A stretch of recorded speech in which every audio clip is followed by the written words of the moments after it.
도시락 35번째 시간입니다. 증인된 길을 가라. 사도행전 1장 8절이 요절입니다. 복음의 야망으로 일하기라는 코드를 갖고 있던 열심당원 시몬의 마지막 도시락입니다. 저는 개인적으로 예수를 믿고 세상이 참 아름답게 느껴진 때가 있었습니다. 늘 보아왔던 하늘과 구름과 또 길거리의 나무와 꽃들, 하다못해 참새들까지도 하나님 만드신 이 세상의 어떤 존재다라는 것을 느끼게 하셨습니다. 하나님이 존재하시니까 세상에 있는 모든 것들이 의미가 있고 또 하나님 보시기에 좋았더라라고 하신 그 말씀처럼 이 기가 막힌 세상의 존재가 너무도 경이롭게 느껴졌던 그런 경험이 있었습니다. 자, 근데 여기서 이 세상이라는 것은 자연을 말합니다. 인간이 모여있는 인간들의 세상을 말하는 게 아니죠. 하나님을 믿고 나서는 인간이 불쌍하고 그 인간이 악하다라는 생각을 더 진하게 하게 되었습니다. 부정적 관점이 아니라 실존적인 관점에서 그렇습니다. 무엇이 인생인지 어디서 왔다가 어디로 가는지 모르면서 뭘 위해서 그렇게 싸우고 죽이고 살아가는지 모르겠습니다. 하나님이 없다면 그리고 이 세상이 우연히 만들어진 어떤 그 물질의 한 점이 폭발해서 만들어진 그런 빅뱅의 결과물이라면 우리에게 주어진 시간이라는 것은 육신의 껍데기를 지니고 사는 이 세상만이 전부지 않습니까? 그렇다면 그 안에서 지지고 볶고 싸우고 죽이고 밟아서 이 땅의 짧은 생애 동안에 나만 편하고 나의 욕심과 욕망을 극대화시키면서 사는 것이 그게 제대로 된 인생일 수밖에 없는 것 아니겠습니까?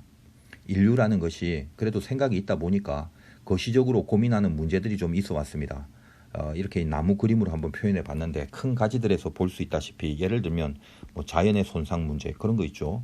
지구의 온난화 문제라든지 아니면 생태계의 어떤 고장난 부분들, 우주적인 어떤 행성의 충돌들, 전염병들 같은 거 있고 핵전쟁 같은 거, 또 통제되지 않은 AI 이런 문제들이 얼마나 많습니까? 로마서 8장 19절에 보면 피조물에 대한 얘기가 나옵니다. 피조물이 고대하는 게 뭐냐? 하나님의 아들들의 나타남이다 이 말입니다. 그러니까 하나님의 아들들이 나타나지 않다 보니까 피조물이 고장난다는 거예요. 한탄하고 있습니다. 세상의 피조물들이 아파하고 상하고 고장나는 이유가 뭐라고요? 하나님의 아들들, 제대로 된 하나님의 자녀들이 없다라는 거, 그것이 세상 고장의 진단입니다. 근데 대부분의 인간들은 이런 거시적인 문제들에 대해서 무슨 성경에 입각해서 그 심각성이 자체는 엄청난데도 불구하고 거기에 대해서 별로 무관심하죠. 단지 이런 자연의 고장으로 야기된 자기 인간 개개인 각자의 문제들이 훨씬 시급하고 실존적인 문제로 그렇게 느껴지지 않습니까? 어떤 게 있습니까? 자기 자신의 질병이라든지 아니면 물질의 문제라든지 아니면 인간관계의 문제라든지 직업이나 진로나 어떤 겁니까? 대우라든지 의식, 일체의 의식주 이런 거죠. 그러니까 이런 것들이 전부 다 어떤 개인적인 것들인데 이런 자연의 손상에서부터 우러나오는 파편적인 개인의 문제들이 훨씬 더 실감이 나는 거죠. 실은 인간의 개별적 문제들이 야기되는 그 근본적인 문제는 결국 하나님의 사람답게 살지 못한 것에 의하여 사람에 의해서 지켜지지 못하는 이 세상의 피조물들의 고장남 때문에 야기된 것들이 대부분인데 거기까지 생각하는 사람 그렇게 많지 않습니다. 자, 그렇다면 이 모든 피조물과 또 그 안에 파편되어 있는 그 파생된 모든 그 인간 개개인의 문제들, 그 가장 밑바닥에 있는 것이 뭘까요? 이 모든 것이 야기된 뿌리가 뭐냐 이거죠. 당연히 이거는 죄 때문입니다. 이거를 아는 것이 기독교죠. 죄라는 건 율법에서 말하는 수많은 항목들이 분명히 있지만 사실 그 근본은 한 가지입니다. 죄가 뭐죠? 하나님과의 분리입니다. 여기서부터 모든 죄들이 파생됩니다. 인간이 하나님과 연결되고 연결된 인간에 의해서 세상이 다스려져야 이게 올바른 세상이 되는 거죠. 그런데 어떻습니까? 하나님과 인간의 연결이 되지 않습니다. 고장난 인간이 세상을 다스리니까 세상이 고장납니다. 고장된 세상이 인간에게 또 고장된 결론을 줍니다. 그러므로 이 세상이라는 것은 결국 엉망이 되는 거죠. 인간이 빗나가면 세상이 고장나고 고장난 세상이 인간에게 또 다른 고장을 주는 악한 피드백, 이것으로 연속되어 있습니다. 슬프지만 인정할 수밖에 없는 건 이 세상의 구조라는 건요, 악이 지배하는 겁니다. 어쩔 수 없습니다. 악이 지배한다는 게 뭐죠? 죄의 원리가 움직이고 있다는 것입니다. 하나님은 그럼에도 불구하고 세상의 구조를 바꾸지 않습니다. 이게 하나님의 다스림의 법칙입니다. 자, 애굽을 멸하시지 않죠. 이 애굽 박살내버리면 얼마나 좋겠습니까? 근데 절대 박살내지 않습니다. 어떻게 합니까? 여기에서 하나님의 자녀들 빼내오십니다. 요 빼내오는 것을 뭐라고 하냐면 구별이라고 합니다. 우리가 그런 존재죠. 시골에서 목회하면서 기도하는 시간을 좀 많이 가졌습니다. 작심하고 산에 올라가서 두 무덤 사이에 무릎을 꿇고 제 인생의 진로를 결단하는 그런 그 기도의 시간을 한번 가져봤습니다. 세상이 왜 이러냐 뭐 이런 거죠. 뭐 세상은 고사하고 교계가 왜 이러냐, 교단이 왜 이러냐, 교회가 이 모양이냐, 목사들이 왜 이 모양이냐 등등 나름대로의 한탄을 토로하면서 저의 목회 사역을 그만둘 그런 구실들을 하나님 앞에 토로하는 시간들을 보냈습니다. 근데 나 자신이 가장 큰 죄인임을 알게 하시는 은혜가 있었고 세상을 푸념하는 한탄이 아니라 내 자신의 죄를 토설하는 그 신음이 더 커져가게 하셨습니다. 그래서 저는 그것을 은혜라고 생각하는데 목회를 하냐 안 하냐 이런 게 문제가 아니더라고요. 어떻게 하면 죄를 해결할까라는 문제로 바뀌게 하셨습니다. 다시 말하면 목사로 사는 것이 중요한 게 아니라 신자로 사는 것이 중요한 것이 되었다는 거죠. 이스라엘을 회복하심이 이때니까라고 물었던 제자들 앞에서 주님은 그 너희들 알 바 아니다라고 하시죠. 구조를 바꿀 때가 언제입니까? 그런 얘기를 하는 거죠. 그 너희들이 알아서도 안 되고 알 바도 아니고 알 수도 없다는 겁니다. 제자들은 로마의 지배와 그 타락한 종교 지도자들이 군림하는 유대 사회의 구조악을 그걸 뒤집어 엎으실 메시아를 기대했습니다.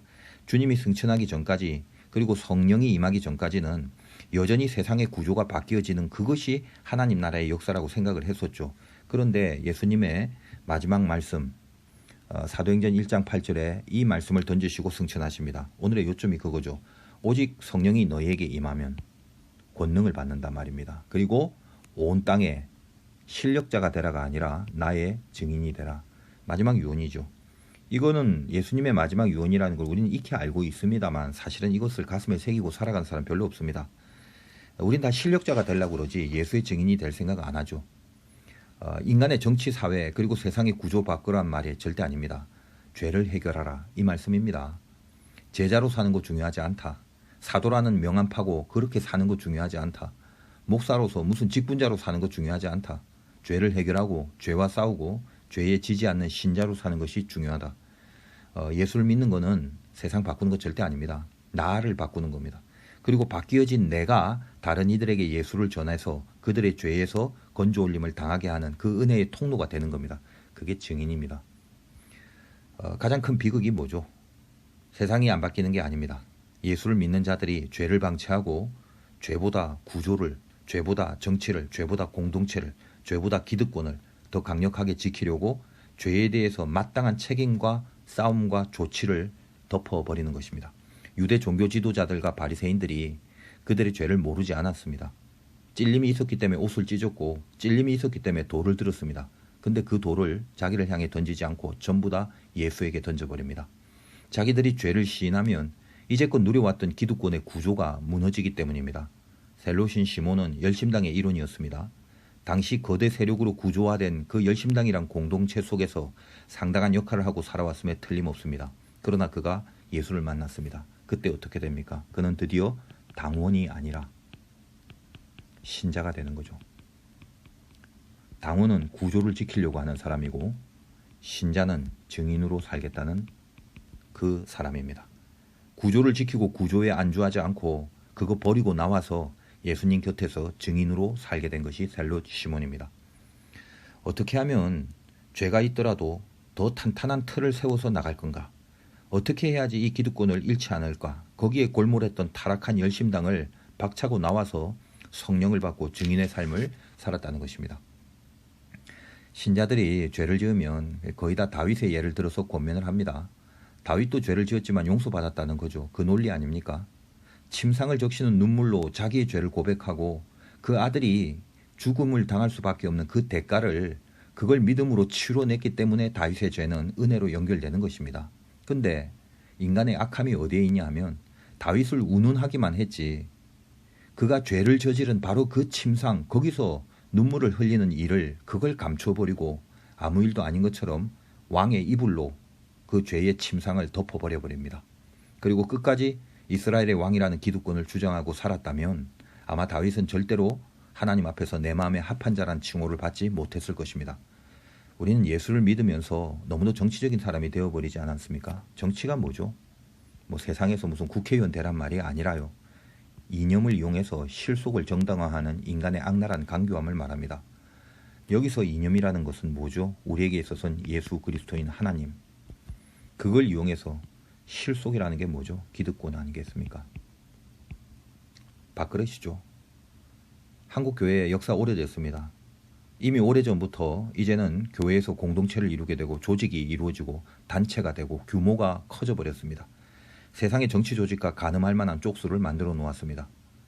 예수의 증인이 되라는 이 마지막 주님의 유언이 가슴에서 불타고 있기에는 너무도 지켜내야 할 것, 너무도 유지하고 싶은 것, 누려야 할 것들이 너무 많아져 버렸습니다. 우리가 예수 믿는 삶을 산다는 게 무엇입니까? 세상 바꾸는 거 아닙니다. 신자의 길이라는 게 뭐죠? 성령의 힘을 입고서 예수님의 증인의 길을 가는 것입니다. 여러분들을 통해서 혹시 세상에 그 누구 한 명이라도 예수님을 느끼는 일에 여러분이 이용되지 않았다면요, 증인된 길을 가지 않은 것 아니겠습니까? 너희들 나의 증인이 되라라고 말씀하신 예수님의 이 말씀의 이 마지막 유언이 오늘 여러분의 도시락이 돼서 꼭꼭 씹어 드시는 그런 양식이 되시기를